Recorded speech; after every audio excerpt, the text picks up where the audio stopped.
Dios bendice a todos los que bien se disponen para escuchar y aprender de la palabra. Tenemos una enseñanza titulada Una sentencia que permanece en el tiempo.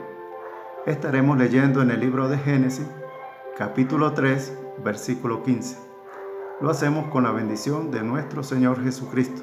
Dice la palabra: Y pondré enemistad entre ti y la mujer, y entre tu simiente y la simiente suya. Esta te herirá en la cabeza, y tú le herirás en el calcañar. Padre bueno, en el nombre de Jesucristo te damos gracias por la porción de tu palabra que hemos leído.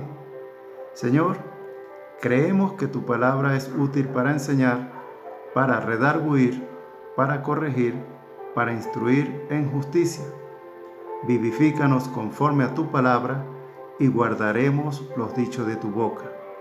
Guíanos por medio de tu Espíritu durante la enseñanza. Lo pedimos en el nombre de Jesucristo y en Él te damos las gracias. Amén. El hombre y la mujer que Dios ha creado se encuentran como fugitivos dentro del huerto del Edén. Existía una ley con un solo artículo, sin enmienda, que ellos debían cumplir. Adán y Eva han faltado a esta ley, han violado el mandamiento establecido por Dios.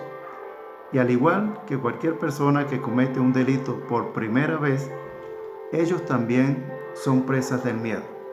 Se encuentran desorientados, confundidos, se hicieron delantales y se están escondiendo entre los árboles del huerto. Hay una voz que se pasea y le dice al hombre: ¿dónde estás tú? Y así como un delincuente que escucha una sirena y se esconde, ellos al escuchar esta voz se están escondiendo entre los árboles. Adán sabe que ha fallado, ha faltado al mandamiento, conoce las consecuencias, es consciente de que por mucho que se esconda, no existe un lugar ni un árbol en el huerto donde pueda escapar de los ojos de Dios. Y es así que en medio de un poco de sensatez, decide responder a la voz que le está llamando. Sin que Dios le pregunte nada, Adán muestra 3 características que delatan que su condición ha cambiado. Dice tener miedo, estar desnudo y se está escondiendo. Cuando él responde a la voz, le dice a Dios: Señor, oí tu voz en el huerto y tuve miedo, porque estaba desnudo y me escondí. Cuando nosotros hemos hecho algo malo, ¿cuál de estas características mostramos? ¿Será que sentimos miedo? ¿Nos sentimos desnudos, es decir, inseguros? ¿O nos escondemos de la persona a la que le hemos faltado? En derecho se dice: a confesión de parte, relevo de prueba. Después que Adán dice estas palabras, pues Dios le pregunta: ¿quién te enseñó que estabas desnudo? ¿Acaso has comido del árbol que te mandé que no comiese? Y aquí vemos una respuesta donde Adán no reconoce su responsabilidad, sino que le echa la culpa a otro. Adán le dice a Dios: la mujer que me diste por compañera me dio del árbol y yo comí. Entonces, en medio de esta respuesta, me imagino que Eva queda impresionada y espera ahí la sentencia, la palabra de Dios para ella. Y Dios inmediatamente fija los ojos en la mujer y le dice: mujer, ¿qué es lo que has hecho? Entonces Eva, viendo la respuesta de Adán, como buen discípulo, dice para sí: lo que es bueno para el pavo, pues es bueno para la pava. Si Adán no reconoció su culpa, yo tampoco reconozco la mía. Y Eva da una respuesta donde delata al verdadero culpable. Le dice a Dios: la serpiente me engañó y yo comí. Reconoció una parte muy importante. Reconoció que la serpiente le había engañado. O sea, ella se dio cuenta que todo lo que la serpiente le había dicho era un engaño, era mentira. Entonces, en Adán y Eva, nosotros vamos a observar una actitud común en todos los seres humanos. Y es que cuando se nos pregunta por qué hicimos tal o cual cosa, no asumimos, sino que le echamos la culpa a otras personas de lo que nosotros hacemos. Pero cuando Dios nos hace una pregunta como la que le hizo a Adán, ya Dios conoce lo que nosotros hemos hecho. Y Dios ya conocía lo que Adán y Eva habían hecho. Pero Dios esperaba que Adán le dijese: Señor, sí comí del árbol, reconozco que te fallé, falté al mandamiento. Esa era la respuesta que Dios esperaba de Adán. Pero Adán le echó la culpa a Eva, y Eva pues también echó la culpa a la serpiente, y ninguno de los dos asumieron ni reconocieron su falta. Entonces, cuando nosotros vamos al libro de 2 de Samuel, capítulo 12, encontramos un relato en la Biblia donde Natán amonesta a David y le cuenta la historia del hombre rico, el hombre pobre, de la corderita. Dice que el hombre rico tenía muchas corderitas y vacas, y el hombre pobre solo tenía una corderita. Entonces el hombre rico se comió la corderita del hombre pobre, y David se enfurece y dice: el tal es digno de muerte, o pague 4 tantos. Y es aquí donde Natán le dice a David: ese hombre eres tú, porque Urías tenía una sola esposa, y tú la tomaste para ti, y a él lo mataste con la espada de los hijos de Amón. Entonces, la respuesta que dio David era la respuesta que Dios esperaba de Adán.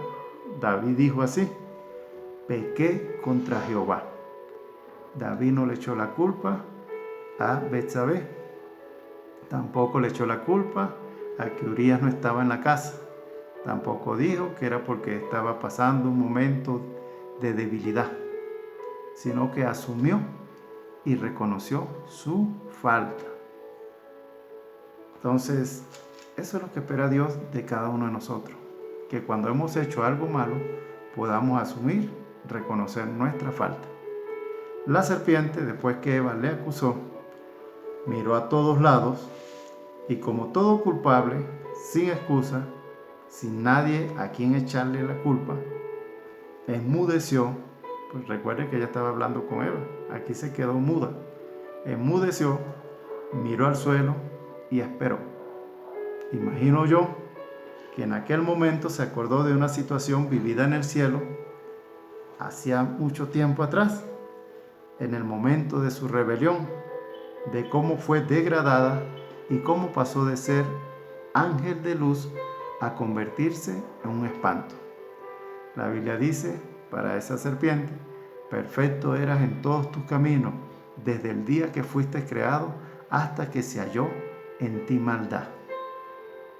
O sea, era un ser perfecto, era lo mejor que Dios tenía en el cielo de su creación angelical. Y era un ángel de luz. Pero dice la Biblia, fue degradado, dejó de ser ángel de luz para convertirse en un espanto. Ezequiel 28:19 dice así: espanto serás y para siempre dejarás de ser. Fueron las palabras que recibió antes de ser desterrada aquí en la tierra. Ahora bien, la Biblia también nos enseña que Satanás todavía quiere parecer un ángel de luz, todavía quiere hacerse pasar como ángel de luz. En 2 Corintios 11:14 dice la palabra: y no es maravilla, porque el mismo Satanás se disfraza como ángel de luz. O sea, todavía en este tiempo, él quiere parecer un ángel de luz, se disfraza como ángel de luz, pero nunca más volverá a ser un ángel de luz, sino, como dice la Biblia, espanto serás y para siempre dejarás de ser. Dejarás de ser un ángel de luz para siempre y serás ángel de las tinieblas, ángel de maldad, espanto para los hombres. Entonces, culminado el interrogatorio, inmediatamente viene la sentencia. Es así que en todo juicio, después que se han emitido todos los alegatos, tanto de la parte acusadora como de la defensa, llega el momento en que el jurado o juez tiene que decir un veredicto. Cuando el juez dicta la sentencia que debe cumplir el imputado, la sentencia va a quedar encerrada en esta frase: ejecútese y cúmplase. Ya la mujer acusó a la serpiente y ahora Dios comienza sus juicios o su sentencia sobre la serpiente, después sobre la mujer y por último el hombre. Comenzó interrogando al hombre, la mujer, la serpiente. Ahora viene la serpiente, después la mujer y el hombre en la sentencia. Pero aquí vamos a ver 4 sentencias. Capítulo 3, versículo 14, Dios emite una sentencia en contra de la culebra o serpiente. Dice: por cuanto esto hiciste, maldita serás entre todas las bestias y entre todos los animales del campo. Sobre tu pecho andarás y polvo comerás todos los días de tu vida. Esto es para las culebras, porque fue el instrumento utilizado por Satanás. Versículo 16 dice: a la mujer dijo: multiplicaré en gran manera los dolores en tu preñez, etc. Y al hombre le da también una sentencia, dice que la tierra va a ser maldita por su causa. Con dolor comerás de ella todos los días. Y al final termina diciéndole: hasta que vuelvas a la tierra, porque de ella fuiste tomado, pues polvo eres y al polvo volverás. Ahora van 3 sentencias. El versículo 15, donde tenemos la enseñanza, la sentencia ya no es para la serpiente o culebra, sino que la sentencia va a ser en contra de Satanás o el diablo. Versículo 15, pondré enemistad entre ti y la mujer, entre tu simiente y la simiente suya. Esta te herirá en la cabeza y tú le herirás en el calcañar. Aquí le está hablando a Satanás, no a la culebra, el animal. ¿Cómo sabemos que le habla a Satanás? En el libro de Apocalipsis, capítulo 12, versículo 9, dice así: y fue lanzado fuera el gran dragón, la serpiente antigua. Cuando dice serpiente antigua, nos está llevando a Génesis, que se llama Diablo y Satanás, el cual engaña al mundo entero. Comenzó engañando a Eva y la indujo a comer del árbol, y así ha engañado a los seres humanos. Dice: fue arrojado a la tierra, sus ángeles fueron arrojados con él. En el mismo Apocalipsis, capítulo 20, versículo 2, también nos da otra referencia. Dice: y prendió al dragón, la serpiente antigua, que es el diablo y Satanás, y lo ató por 1000 años. Entonces, en este versículo 15 está hablando de Satanás o el diablo. Dice que va a haber una enemistad entre la simiente de Satanás y la simiente de la mujer. Ahora bien, en este versículo 15 también encontramos la primera profecía que habla acerca del nacimiento de nuestro Señor Jesucristo. Dice que va a venir de la mujer para herir a la serpiente en la cabeza. Y esa profecía la dijo Dios, y esa profecía se cumplió hace 2000 años allá en Israel. Entonces, cuando nosotros estudiamos la palabra, encontramos que la serpiente, después que Dios le emite esa sentencia de que va a haber enemistad entre su simiente y la simiente de la mujer, ella es enemiga de toda simiente que viene de la mujer, cuyo corazón se inclina a Dios, cuyo corazón se inclina a buscar a Dios. Comienza matando a Abel, pero se da cuenta que por esta vía el camino para acabar con la simiente que amenaza su existencia es incierto, por lo cual, viendo que con el nacimiento de Seth, el tercer hijo de Adán y Eva, los hombres comienzan a invocar a Dios y reconoce que hay una distinción de la descendencia de Seth, si es una simiente santa que quiere agradar a Dios, y se le llama también en la Biblia hijo de Dios. Entonces la serpiente decide crear un plan para destruir esa simiente santa. Y su plan es tan bueno que Dios decide raer de sobre la tierra a todos los hombres y animales creados. Imaginemos la eficacia de ese plan que creó la serpiente, que cuando Dios decide traer el juicio al mundo, la historia de esa simiente santa que venía de Seth queda marcada con esta frase que aparece en Génesis capítulo 6, versículo 8. donde dice: pero Noé halló gracia ante los ojos de Jehová. Millones de hombres y mujeres en el mundo entero, y solo uno halló gracia ante los ojos de Jehová, Noé. Y son millones porque recuerde, el promedio de vida, 1000 años. Y para los hombres procrearse, 700, 800 podían tener hijos, podían tener 700 años y aún así seguían teniendo hijos. No existían enfermedades, las mujeres no eran estériles, o sea, existían todas las condiciones para que se multiplicasen los seres humanos sobre la faz de la tierra. Ahora bien, ¿en qué consiste el plan que creó la serpiente para que Dios tomase la terrible decisión de destruir esa primera humanidad? Recordemos la sentencia. Dios le dice a la serpiente: pondré enemistad entre ti y la mujer. Entonces ella agarró estas palabras. Bueno, Dios dijo que iba a poner enemistad. Y el plan que creó fue un plan sencillo. Dijo: yo voy a crear amistad. Voy a poner amistad. Entonces haré que se unan los hijos de Dios con los hijos del mundo. Haré que se una la simiente que viene de Set con la simiente que viene de Caín, y se corrompan todos. Por eso encontramos en el capítulo 6, versículo 1, que dice: aconteció que cuando comenzaron los hombres a multiplicarse sobre la faz de la tierra y le nacieron hijas, que viendo los hijos de Dios que las hijas de los hombres eran hermosas, tomaron para sí mujeres, escogiendo entre todas. Comenzaron a mezclarse los hijos de Dios y los hijos del mundo de Caín, la descendencia de Set con la descendencia de Caín, y se corrompieron. Por eso que cuando llegamos al versículo 5 dice: y vio Jehová que la maldad de los hombres era mucha en la tierra, y que todo designio de los pensamientos del corazón de ellos era de continuo solamente al mal.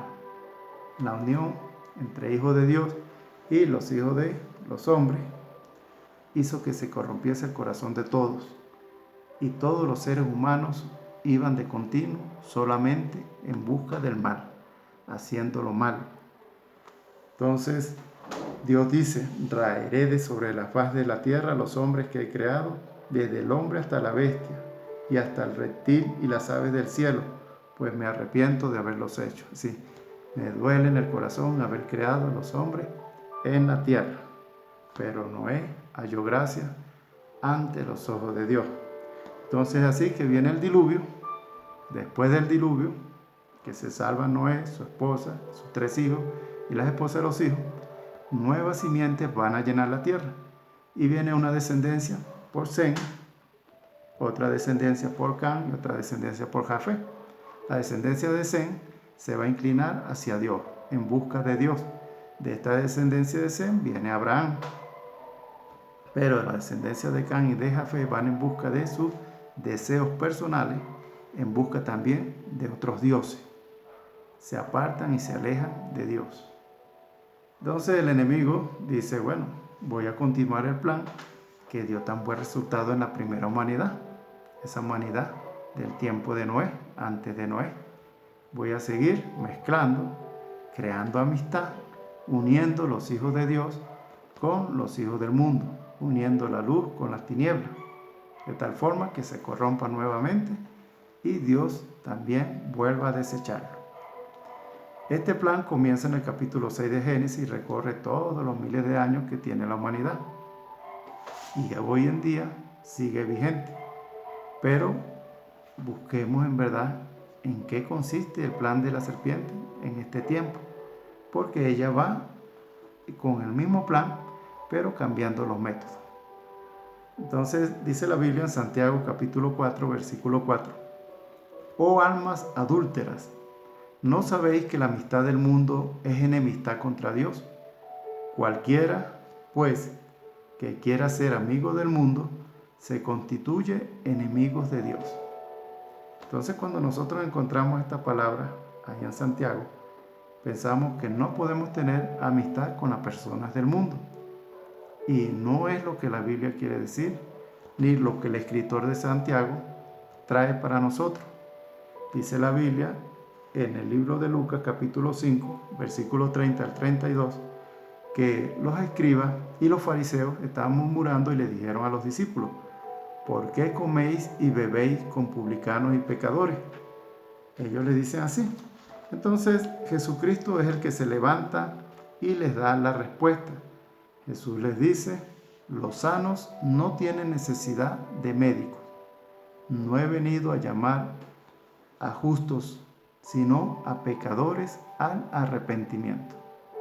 Jesucristo dijo: yo como con los publicanos, como con los pecadores, porque a esas personas son las que estoy buscando para que se arrepientan y para que también se conviertan y vayan al reino de los cielos. Por eso me acerco a ellos, me acerco a los pecadores y me acerco a los publicanos, y me acerco a las personas que están enfermos, porque ellos necesitan del médico y necesitan también la medicina. Y Jesucristo es el médico y la medicina está en su sangre, que nos limpia de todo pecado.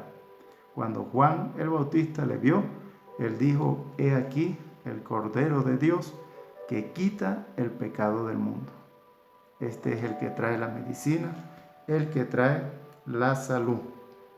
Ahora bien, la semilla de la mujer es Cristo y la semilla de la serpiente es el pecado. Escuche bien, la semilla de la mujer es Cristo. La palabra nos enseña así. Y la semilla de la serpiente es el pecado. Y usted me dirá: hermano, ¿y por qué dice usted que la semilla de Satanás es el pecado? Cuando leemos la historia en Génesis, Satanás metió la semilla en el corazón de la mujer. O sea, le engañó. ¿Qué es el engaño? El engaño es pecado. Y con el engaño hizo que la mujer se motivase a comer del árbol, ese fruto que Dios le había dicho: no debes comer. Entonces, ¿qué sembró él en la mujer? Sembró el pecado, puso una semilla en el corazón de la mujer. Esa semilla, llamada engaño, es pecado. Y ese engaño produjo un fruto, hizo que la mujer faltase al mandamiento. Y después ella misma llegó y el hombre también faltó al mandamiento. Los dos, el enemigo le sembró la semilla del pecado. Entonces vamos a ver dónde está la enemistad. Dios dice a la serpiente, a Satanás: pondré enemistad entre ti y la mujer, entre tu simiente y la simiente suya. Hay enemistad entre la simiente de la mujer, que se llama Cristo, con la semilla de la serpiente, que se llama pecado. Existe enemistad entre Cristo y pecado. Jesucristo y el pecado no son amigos.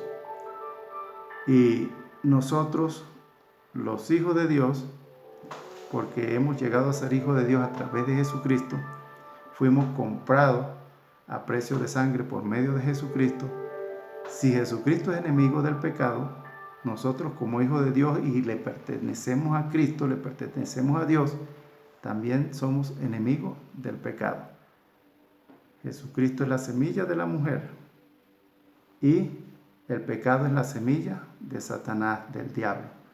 Cuando la iglesia de Jesucristo alcance a comprender de que el pecado y la iglesia de Cristo son enemigos y que nosotros somos enemigos a muerte del pecado, cuando alcancemos a comprender esto, entonces comenzaremos también a establecer límites con lindero para decir al pecado: no pase para acá, que yo no quiero pasar para allá. Y es así donde comenzamos también a experimentar crecimiento y madurez dentro del Evangelio de Jesucristo. Cuando nosotros establecemos límites con el pecado y cuando nosotros reconocemos el pecado como un enemigo, entonces nosotros comenzamos a madurar y a crecer, a apartarnos del pecado y a querer agradar a Dios. Ahora bien, tenemos que tener mucho cuidado cuando nosotros leemos Santiago 4:4 y lo predicamos a las personas que están en el mundo. Porque Santiago dice: almas adúlteras, es decir, almas, está hablando de lo que está dentro del cuerpo. ¿No sabéis que la amistad del mundo es enemistad contra Dios? Y cualquiera pues que quiera ser amigo del mundo se constituye enemigo de Dios. La palabra que utiliza Santiago de mundo, ese mundo quiere decir pecado. Si nosotros cambiásemos la palabra mundo y colocásemos pecado, leeríamos el versículo así: o almas adúlteras, ¿no sabéis que la amistad del pecado es enemistad contra Dios? Ahí sí entendemos lo que quiere decir Santiago, cuando en lugar de colocar mundo, colocamos pecado. Y dice: cualquiera pues que quiera ser amigo del pecado, se constituye enemigo de Dios. Imaginemos qué tan malo es el pecado que tenía separado al hombre de Dios. Y el pecado llevaba a todos los hombres a una muerte y a una condenación eterna. Romanos 3:23 nos dice: por cuanto todos pecaron, están destituidos de la gloria de Dios. Todos los que están en el mundo, que no han llegado a Jesucristo, están destituidos, separados de la gloria de Dios, están separados del reino de los cielos. Romanos 6:23 dice: y la paga de ese pecado es muerte. Dice: porque la paga del pecado es muerte. Y la muerte significa separación eterna del hombre con Dios. Entonces, ¿qué hace el pecado? Separa al hombre eternamente de Dios. La paga del pecado es muerte. Jesucristo dice: yo soy enemigo del pecado. Usted y yo, que somos cristianos, si Jesucristo, que es nuestro Dios, nuestro Señor, nuestro Salvador, es enemigo del pecado, usted y yo debemos ser enemigos del pecado. Hago una reflexión. ¿Será que usted, conociendo a un enemigo que quiere matarle, que quiere destruirle, le invita para que venga a su casa y viva, coma, duerma y esté en su casa? Imagino que no. Así es el pecado. Considera el pecado un enemigo que va a llegar a su casa con el propósito de destruirle, de dañarle. El pecado nunca vendrá a nuestros corazones para traer bendición, para traer salvación, para traer vida eterna, para traer bienestar, para traer una mejor relación con Dios. El pecado siempre llegará con el propósito del enemigo: destruirnos, apartarnos de Dios, separarnos de Dios y guiarnos a la muerte y a la condenación eterna, que es lo que dice Romanos 6:23. Ahora, en Lucas 5:30 mencionamos: Jesús dijo: yo como con publicanos y pecadores, porque ellos están enfermos y porque ellos necesitan arrepentirse, necesitan convertirse para poderles llevar al reino de los cielos. Y la única forma de que esto suceda es que yo me acerque a ellos y comparta con ellos para presentarles el camino de la vida. Y es así que nosotros, los cristianos evangélicos, no podemos imaginar que vamos a ganar almas para Cristo predicándoles, diciéndole a las personas: mantén tu distancia, no te acerques a mí porque tú eres un pecador, me puedes contaminar. Porque cuando presentemos el evangelio desde este punto de vista, las personas nos van a aborrecer y en lugar de querer acercarse a Dios dirán: este se la da de una gran cosa, este se imagina que es una gran cosa, y para ser cristiano como esa persona prefiero no ser nada. Entonces debemos tener mucho cuidado cuando enfoco las palabras de Dios en Génesis, que dice: pondré enemistad entre las simientes. Las simientes son Cristo, y la simiente del enemigo, la simiente de la mujer es Cristo, la simiente del enemigo es el pecado. Cuando yo lo enfoco desde este punto de vista, lo enfoco desde el punto de vista que Dios quiere que lo entienda. Pero cuando yo lo enfoco desde el punto de vista de que las personas del mundo son mis enemigos y tengo enemistad con ellos, entonces estoy haciendo una mala hermenéutica de la palabra, una mala interpretación, por lo cual no voy a cumplir el propósito ni el deseo de Dios, que es salvar a las almas. Dice que Dios quiere que todos los hombres procedan al arrepentimiento, se conviertan, para que Él pueda salvarle. Entonces yo tengo que tener claro que soy enemigo del pecado, no de los pecadores, y que necesito ganar a los pecadores para que vengan a Jesucristo, al camino de la vida, al camino de la salvación. Entonces, cuando nosotros vamos, por ejemplo, al libro de Mateo, capítulo 15, la palabra nos enseña dónde está el verdadero problema del pecado. Dice la Biblia, Mateo capítulo 15, versículo 18: pero lo que sale de la boca, del corazón sale, y esto contamina al hombre. Dice así: porque del corazón salen los malos pensamientos, los homicidios, los adulterios, las fornicaciones, los hurtos, los falsos testimonios, las blasfemias. Dice, estas cosas son las que contaminan al hombre.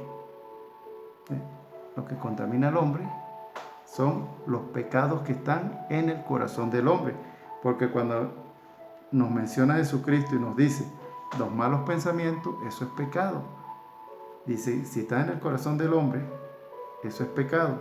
Los homicidios es pecado. Los adulterios, pecado. Las fornicaciones, pecado. Los hurtos, pecado. Los falsos testimonios, pecado. Las blasfemias, pecado. Dice, si esas cosas están en el corazón del hombre, el corazón está contaminado.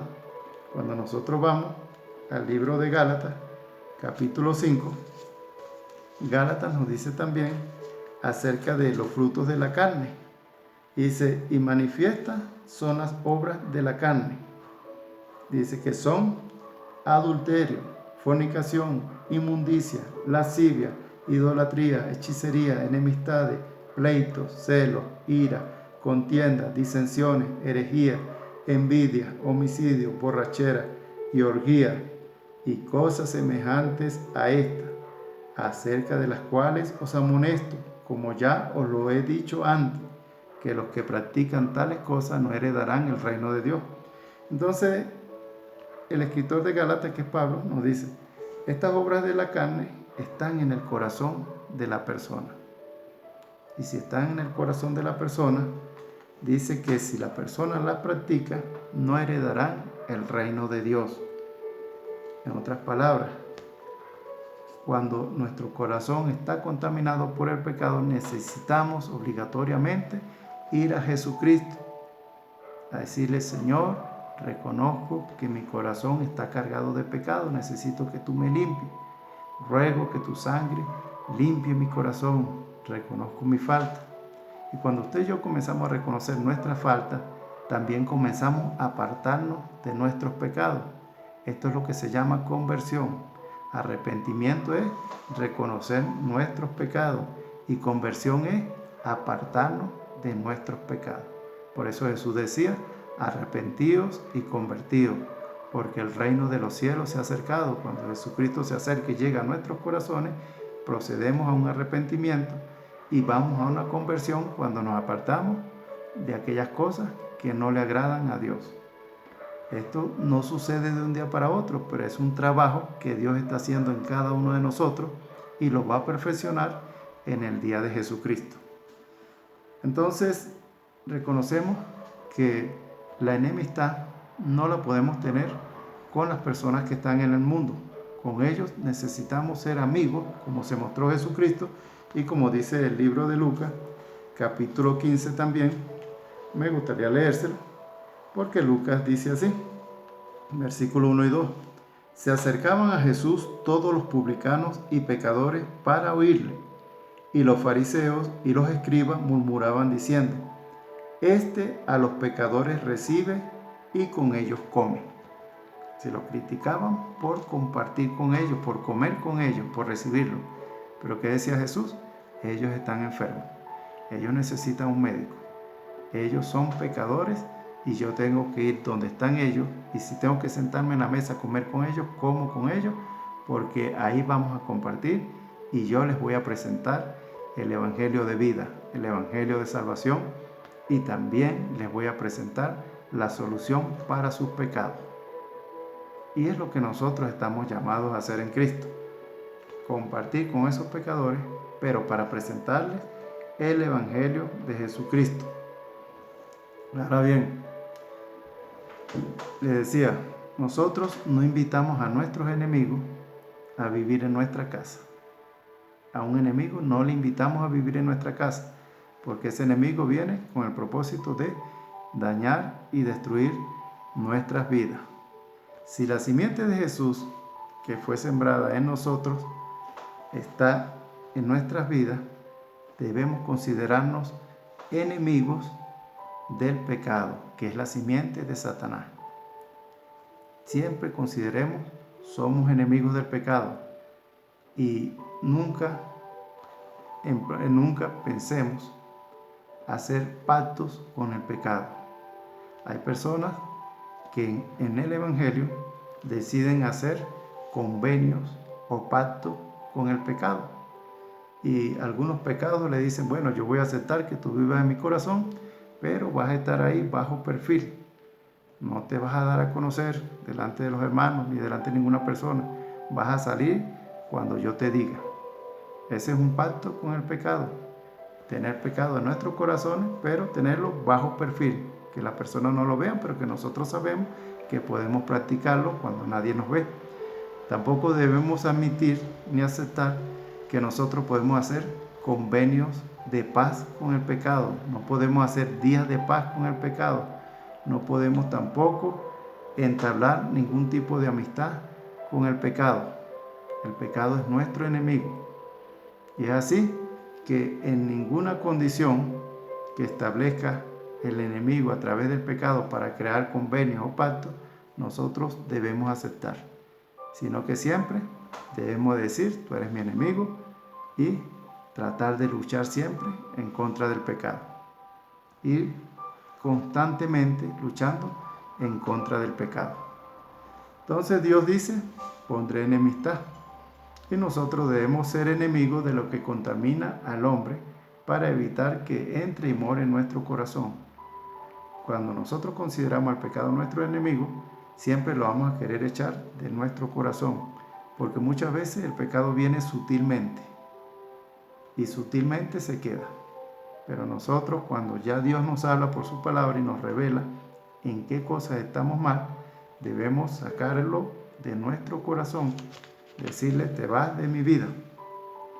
Finalmente, la palabra dice, en Romanos capítulo 8, ahora pues, ninguna condenación hay para los que están en Cristo Jesús, los que no andan conforme a la carne, sino conforme al Espíritu. Entonces, el escritor de Romanos nos está diciendo que ya el pecado no tiene poder sobre nosotros. Ya el pecado no nos va a condenar porque tenemos a Jesucristo, que es quien perdona nuestros pecados, que nos ha limpiado, que nos ha justificado y que nos va a presentar santos delante de Dios. Versículo 2 de Romanos dice, porque la ley del Espíritu de vida en Cristo Jesús me ha librado de la ley del pecado y de la muerte. Entonces, ¿qué producía el pecado? Muerte. Y Jesucristo nos ha librado de esa muerte. Nos ha librado de la ley del pecado, que era condenar a los hombres. Dice el versículo 3, porque lo que era imposible para la ley, por cuanto era débil por la carne, Dios, enviando a su Hijo en semejanza de carne de pecado y a causa del pecado, condenó al pecado en la carne. O sea, ya el pecado no tiene autoridad ni poder sobre nuestras vidas. Romanos capítulo 6 dice así, ¿qué pues diremos? ¿Perseveraremos en el pecado para que la gracia abunde? En ninguna manera, porque lo que hemos muerto al pecado, ¿cómo viviremos aún en él? Porque en los versículos anteriores decía que versículo 20 del capítulo 5 de Romanos dice, pero la ley se introdujo para que el pecado abundase, mas cuando el pecado abundó, sobreabundó la gracia. Y dice el versículo 21, para que así como el pecado reinó para muerte, así también la gracia reine por la justicia para vida eterna mediante Jesucristo, Señor nuestro. O sea, cuando abundó el pecado, dice, sobreabundó la gracia. Y muchos dirán, bueno, vamos a pecar mucho para que haya mucha gracia. Pero Romanos 6 nos dice, perseveraremos en el pecado para que la gracia abunde. En ninguna manera. Los que hemos muerto al pecado, ¿cómo viviremos aún en él? Ya no podemos vivir en el pecado porque ya salimos de ese mundo. Ahora estamos del otro lado, del lado donde estamos en contra del pecado. Ya no estamos del lado donde éramos amigos del pecado. Ahora somos enemigos del pecado. Y dice la Biblia en 2 Corintios que Dios nos ha llamado a nosotros para reconciliar a los pecadores, para decirle a los pecadores, vengan a Jesucristo. 2 Corintios capítulo 5, versículo 19, dice la palabra así, Dios estaba en Cristo reconciliando consigo al mundo, no tomándole en cuenta a los hombres sus pecados, y nos encargó a nosotros la palabra de la reconciliación. Así que somos embajadores en nombre de Cristo, como si Dios rogase por medio de nosotros. Os rogamos en nombre de Cristo, reconciliaos con Dios. Ese es el trabajo que tenemos nosotros la iglesia en este tiempo. Llamar a las personas a que se reconcilien con Dios. Pedro era un pescador y trabajaba allá con su barca y con sus redes, pero Jesucristo le llamó y le dijo una oportunidad: Pedro, yo haré de ti un pescador de hombres. Pedro, después que vino el Espíritu Santo sobre todos ellos allá en el Pentecostés, se levantó, dio un mensaje, 3,000 personas se convirtieron a Jesucristo. Dio un segundo mensaje y 5,000 personas se convirtieron a Cristo. Hoy en día usted y yo predicamos un mensaje, una enseñanza, una palabra, y posiblemente una persona se acerca a Cristo y una persona se convierte. Dice la Biblia que hay gozo en el reino de los cielos por un pecador que se arrepiente. Tal vez no predicamos una palabra como la de Pedro, donde 3,000 o 5,000 personas se convierten, pero si se convierte uno, hemos hecho una obra muy grande. Hemos salvado un alma de una muerte eterna. Y Dios nos anima a ser pescadores para el reino de los cielos. Finalmente, en Lucas capítulo 7, versículo 33, Jesucristo dijo: vino Juan el Bautista, que no comía pan ni bebía vino, y ustedes dicen, demonio tiene. Vino el Hijo del Hombre, que come y bebe, y decís, este es un hombre comilón y bebedor, amigo de publicanos y pecadores. A Jesucristo le decían así: tú eres amigo de los pecadores, eres amigo de las rameras, eres amigo de los publicanos, los recaudadores de impuestos, que eran considerados máximos pecadores porque ellos cobraban impuestos y cobraban de más. Y entonces a la gente le dolía el bolsillo también. Y a Jesucristo le decían: tú eres amigo de ellos. Pero Jesucristo le decía: los que están sanos no necesitan médico, los que están enfermos sí. Y esas personas sí necesitan un médico, y yo he venido a llamarlos al arrepentimiento. Entonces, la enemistad debe ser siempre en contra del pecado, no en contra de los pecadores. La palabra nos enseña que Jesucristo ama a los pecadores. Dice que en Juan 3:16, que Dios amó al mundo y dio a su Hijo unigénito para que todo aquel que en Él cree no se pierda, mas tenga vida eterna. Es decir, Jesucristo da la oportunidad de salvación para todos los que quieran creer en Él, acercarse a Él. Ama a los pecadores, pero Jesucristo aborrece el pecado. Dios Padre aborrece el pecado, y el Señor estableció allá en Génesis que la simiente de la mujer, que es Cristo, es enemiga de la simiente del diablo, que es el pecado. Y usted y yo, que somos hijos de Cristo, somos enemigos también del pecado, porque le pertenecemos a Jesucristo. Dios le bendice y Dios traiga paz a su vida también. Oremos. Padre, te agradecemos la enseñanza que hemos tenido. Rogamos, buen Dios, que traiga edificación, crecimiento y desarrollo para nuestras vidas. Lo pedimos en el nombre de Jesucristo. Que tu bendición sea con todos los que pueden ver y escuchar esta enseñanza. En el nombre de Jesús. Amén. Dios le bendice.